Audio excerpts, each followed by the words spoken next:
Hello മക്കളെ. അപ്പം നമുക്കറിയാം നമ്മുടെ ജൂനിയർ നെക്സ്റ്റ് എക്സാം 26-ാം തീയതിയാണ് അല്ലെ, അതായത് നാളെയാണ്. അപ്പൊ എല്ലാ മക്കളും അതിന്റെ കനത്ത പ്രിപ്പറേഷനിലായിരിക്കും. പക്ഷെ അതിന് മുന്നോടിയായിട്ട് ആ ഒരു എക്സാം അറ്റൻഡ് ചെയ്യുന്നതിന് മുന്നോടിയായിട്ട് നിങ്ങൾക്ക് സ്വാഭാവികമായിട്ടും വരുന്ന കുറച്ച് ഡൗട്ട് ഒക്കെ ഉണ്ടാവും അല്ലെ.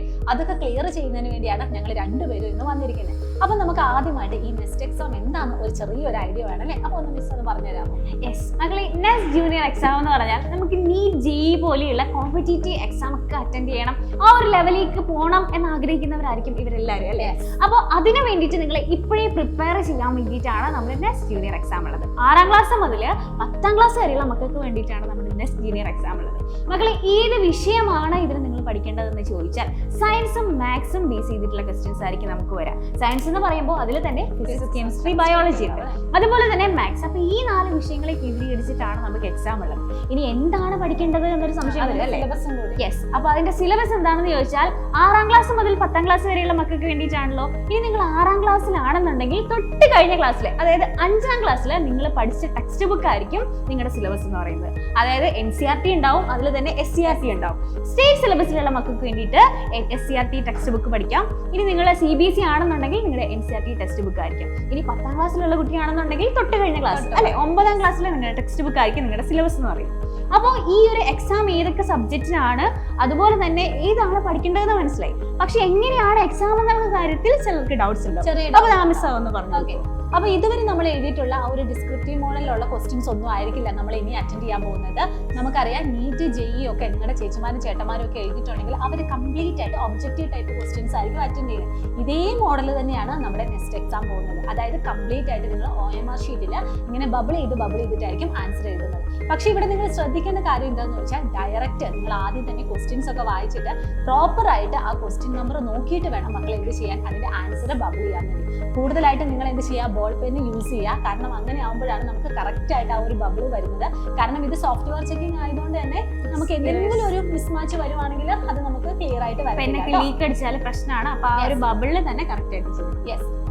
പിന്നെ വേറെ എന്തൊക്കെ കാര്യങ്ങൾ? പിന്നെ മാത്രമല്ല, നമ്മൾ ഏത് ക്വസ്റ്റ്യൻ ആണ് ആൻസർ ചെയ്യേണ്ടതെന്ന് കറക്റ്റ് ആയിട്ട് നോക്കണം. കാരണം നമ്മുടെ ഒരു ക്വസ്റ്റ്യൻ നമ്പർ മാറിപ്പോയാലേ നമുക്ക് മാർക്കൊക്കെ പോകാൻ ചാൻസ് ഉണ്ട്. അപ്പൊ എല്ലാവർക്കും വരുന്ന ഒരു ഡൗട്ടാണ് മാർക്കിംഗ് സിസ്റ്റം എങ്ങനെയാണ്. അതായത് 100 ക്വസ്റ്റ്യൻസ് നമുക്ക് 120 മിനിറ്റിൽ ആൻസർ ചെയ്യാം. അപ്പോൾ ഒരു ക്വസ്റ്റ്യൻ എന്ന് പറഞ്ഞാൽ മക്കളെ 4 മാർക്കാണ്. അതായത് നമ്മളൊരു ക്വസ്റ്റ്യൻ കറക്റ്റ് ആക്കി കഴിഞ്ഞാൽ നമുക്ക് 4 മാർക്ക് കിട്ടും. ഇനി നമ്മളുടെ ആ ഒരു ക്വസ്റ്റ്യൻ ആൻസർ തെറ്റിപ്പോയി കഴിഞ്ഞാൽ നമുക്ക് നെഗറ്റീവ് മാർക്കിംഗ് ഉണ്ട്, അതായത് -1 ആണ്. കാരണം നീറ്റ് ജെഇഇ പോലെയുള്ള കോമ്പറ്റീറ്റീവ് എക്സാം ഈ ഒരു ബേസിലാണ്. അതുകൊണ്ടാണ് അവർ ഇപ്പോഴേ ട്രെയിൻ ചെയ്യാൻ വേണ്ടിയിട്ട്, പ്രിപ്പയർ ചെയ്യാൻ വേണ്ടിയിട്ട് ആ ഒരു ബേസിൽ നമുക്ക് എക്സാം ഉള്ളത്.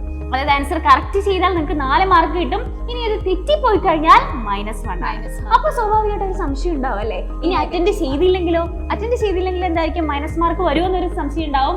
ഒന്നുമില്ല, അറ്റൻഡ് ചെയ്തില്ല എന്നുണ്ടെങ്കിൽ നിങ്ങൾക്ക് അതിന് 0 മാർക്ക് ആയിരിക്കും. അപ്പൊ നമ്മൾ അറിയാത്ത വിഷയം അറിയാത്ത ഒരു ക്വസ്റ്റ്യൻ മനഃപൂർവ്വം തെറ്റിച്ച് മൈനസ് മാർക്ക് വാങ്ങുന്നതിനെക്കാട്ടും നല്ലത് നമ്മൾ അറ്റൻഡ് ചെയ്യാത്തതാണ്. അപ്പൊ കോൺഫിഡൻസ് ഉള്ള ആൻസേഴ്സ് നിങ്ങൾ എന്ത് ചെയ്യുക, കറക്റ്റ് ആയിട്ട് അറ്റൻഡ് ചെയ്യുക. ഒരു എക്സാമ്പിൾ പറഞ്ഞാൽ നിങ്ങൾ 2 ക്വസ്റ്റ്യൻ കറക്റ്റ് ആയിട്ട് ആൻസർ ചെയ്തിട്ടുണ്ടെന്നുണ്ടെങ്കിൽ നിങ്ങൾക്ക് 8 മാർക്ക് കിട്ടി അല്ലേ. ഒരു ക്വസ്റ്റ്യന്റെ ആൻസർ നിങ്ങൾക്ക് തെറ്റിയെന്നുണ്ടെങ്കിൽ -1 വന്നു. അപ്പോൾ 8 - 1 7 ആയിരിക്കും. ഇനി ഒരു ക്വസ്റ്റ്യൻ നിങ്ങൾ അറ്റൻഡ് ചെയ്തില്ല എന്നുണ്ടെങ്കിൽ നിങ്ങൾക്ക് 0. അതിൽ പ്രത്യേകിച്ച് കൂട്ടലില്ല, കുറയ്ക്കലില്ല. അപ്പൊ ഈ ഒരു രീതിയിലാണ് നമുക്ക് മാർക്ക് ഉള്ളത്. അപ്പൊ നിങ്ങൾ വിചാരിക്കും എത്രയാണ് അല്ലെ, സമയമൊക്കെ എത്രയാണ് കാര്യങ്ങൾ എന്നൊക്കെ നിങ്ങൾക്ക് ഒരു ഡൗട്ട്സ് ഉണ്ടാവും. അപ്പൊ മിസ് അതെന്ന് പറഞ്ഞു.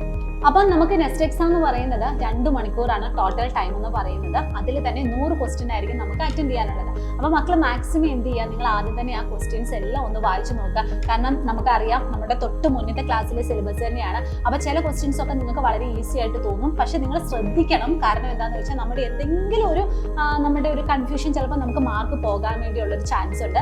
അതുകൊണ്ടാണ് ആദ്യമായിട്ട് തന്നെ പറഞ്ഞത് നിങ്ങൾ ക്വസ്റ്റ്യൻ വായിച്ചിട്ട് പ്രോപ്പർ ആയിട്ട് തന്നെ നിങ്ങൾ ലേബൽ ചെയ്യണം.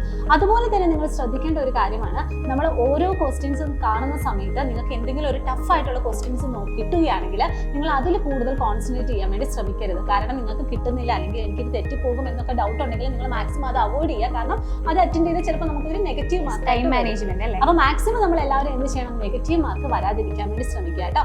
അതുപോലെ തന്നെ നമുക്കറിയാം നമ്മുടെ ഓരോരുത്തരും നോക്കുന്ന സമയത്ത് ചിലപ്പോൾ എനിക്ക് ഫിസിക്സ് എളുപ്പമായിരിക്കും, അല്ലെങ്കിൽ എനിക്ക് മാത്സ് എളുപ്പമായിരിക്കും അല്ലേ. അപ്പോൾ നിങ്ങൾ എന്ത് ചെയ്യാന്ന് വെച്ചാൽ നിങ്ങൾക്ക് ഏറ്റവും കംഫർട്ട് ആയിട്ടുള്ള ആ ഒരു സബ്ജക്റ്റിലെ ക്വസ്റ്റ്യൻസ് തന്നെ ആദ്യം അറ്റൻഡ് ചെയ്യാൻ വേണ്ടി നോക്കുക. പക്ഷെ ഒരിക്കലും നിങ്ങൾ ഒരു ക്വസ്റ്റ്യൻ പോലും മിസ്സാക്കരുത്. കാരണം നിങ്ങൾ ആ ഒരു ടൈം മാനേജ്മെന്റ് എന്ന് പറയുന്നത് വളരെ ഇമ്പോർട്ടൻ്റ് ആണ്. എക്സാം ഒക്കെ എഴുതി കഴിഞ്ഞിട്ട് നിങ്ങൾ തിരിച്ചു വരുന്ന, അല്ലെങ്കിൽ നമ്മൾ ഈ ഒരു എക്സാം ഹോളിൽ നിന്ന് ഇറങ്ങുന്ന സമയത്ത് അയ്യോ ഈ ഒരു ക്വസ്റ്റ്യൻ എനിക്ക് അറിയാമായിരുന്നല്ലോ പക്ഷെ എനിക്ക് സമയം കിട്ടിയില്ല എന്നൊരു ചിന്ത നിങ്ങൾക്ക് ഒരിക്കലും ഉണ്ടാവരുത് കേട്ടോ. ഇത് നിങ്ങൾ എന്ത് ചെയ്യണം, ശ്രദ്ധിക്കണം. അതുപോലെ തന്നെ മക്കൾ ശ്രദ്ധിക്കേണ്ട വേറൊരു കാര്യമാണ്, നമുക്കറിയാം ഈ ഒരു ഒബ്ജക്റ്റീവ് ടൈപ്പ് ക്വസ്റ്റ്യൻസ് ആണ്. അപ്പൊ ആൻസറിലെല്ലാം ABCD എന്ന് പറഞ്ഞ ഓപ്ഷൻസ് ഉണ്ടാവും. അപ്പൊ ഇങ്ങനെ ABCD എന്നുള്ള ഓപ്ഷൻസ് വരുമ്പോൾ നിങ്ങൾ സ്വാഭാവികമായും ചെയ്യുന്ന കാര്യമാണ് ആ ക്വസ്റ്റ്യന്റെ ആൻസർ അവിടെ തന്നെ ടിക്ക് ചെയ്യാന്നുള്ളത്. എല്ലാ ആൻസറും അറ്റൻഡ് ചെയ്തിട്ട് നിങ്ങൾ ഏറ്റവും അവസാനമാണ് നിങ്ങൾ OMR ഷീറ്റിൽ ഇങ്ങനെ ബബിൾ ചെയ്യാൻ പോകുന്നതെങ്കിൽ അവിടെ നിങ്ങൾക്ക് ഈ ഒരു ടൈം മാനേജ്മെന്റ് എന്ന് പറയുന്നത് വളരെ ഇമ്പോർട്ടന്റ് ആയിട്ട് നിങ്ങൾ നോട്ട് ചെയ്യേണ്ട കാര്യമാണ്. കാരണം നിങ്ങൾക്ക് ചിലപ്പോൾ അതിനുള്ള സമയം കിട്ടാനും ചാൻസ് ഇല്ല കേട്ടോ. അത് നിങ്ങൾ എന്ത് ചെയ്യണം, ഇവിടെ നോട്ട് ചെയ്യണം. ഇനി ഇതാ നമുക്ക് വരുന്ന ഒരു ഡൗട്ടാണ് അല്ലെ, എങ്ങനെയാണ് ഈ ഒരു എക്സാമിന് രജിസ്റ്റർ ചെയ്യേണ്ടത്. മക്കളെ ഈ ഒരു എക്സാമിന് ഇനി രജിസ്റ്റർ ചെയ്തിട്ടില്ലാത്തവർ നമ്മുടെ ഡിസ്ക്രിപ്ഷൻ ബോക്സിൽ ലിങ്ക് ഉണ്ടാവും. അല്ലാന്നുണ്ടെങ്കിൽ ഈ താഴെ കാണുന്ന QR കോഡ് സ്കാൻ ചെയ്ത് കഴിഞ്ഞാൽ നിങ്ങൾക്ക് രജിസ്റ്റർ ചെയ്യാൻ പറ്റും. അപ്പോൾ എത്രയും പെട്ടെന്ന് തന്നെ നിങ്ങൾ എന്ത് ചെയ്യുക, ഇത് അറിഞ്ഞിട്ടില്ലാത്ത ഫ്രണ്ട്സ് ആരെങ്കിലും ഉണ്ടെന്നുണ്ടെങ്കിൽ അവർക്ക് ഷെയർ ചെയ്യുക, വേഗം തന്നെ രജിസ്റ്റർ ചെയ്യുക. അപ്പോൾ എല്ലാവർക്കും ഓൾ ദ ബെസ്റ്റ്, എക്സാം അടിപൊളിയായിട്ട് എഴുതുക.